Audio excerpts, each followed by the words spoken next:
Linear equilibrium में क्या होगा, समझो। कोई चीज लीनियर इक्विलिब्रियम का मतलब है, इसका मतलब क्या है,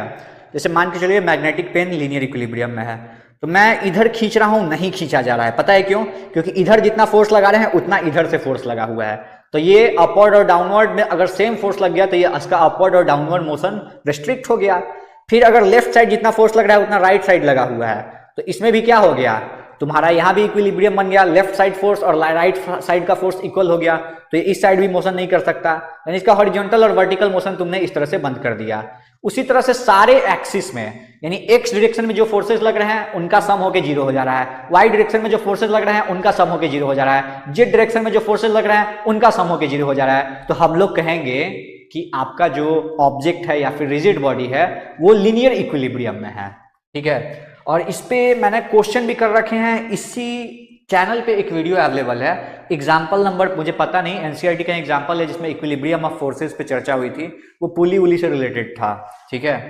तो इक्विलिब्रियम, लीनियर इक्विलिब्रियम के लिए क्या केस हो जाएगा, सिग्मा एफ एक्स जीरो कर दो,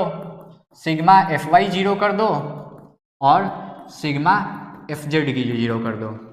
और अगर तुमको न्यूमेरिकल प्रॉब्लम के लिए अप्रोच करना है तो उसके लिए एक निंजा टेक्निक भी यहाँ पर अवेलेबल है, और वो निंजा टेक्निक क्या है, तुमको करना क्या है कि अपवर्ड जो फोर्स है उसको तुम डाउनवर्ड फोर्स के बराबर कर दो, जो राइट वाला फोर्स है उसको तुम लेफ्ट वाले फोर्स के बराबर कर दो, तुम्हारा काम खत्म,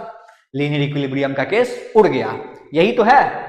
अगर तुमको न्यूमेरिकल अप्रोच करना है लीनियर इक्विलिब्रियम के लिए तो तुम क्या कर सकते हो, इस वाले निंजा टेक्निक को फॉलो कर सकते हो और चैनल को सब्सक्राइब भी कर सकते हो, ठीक है।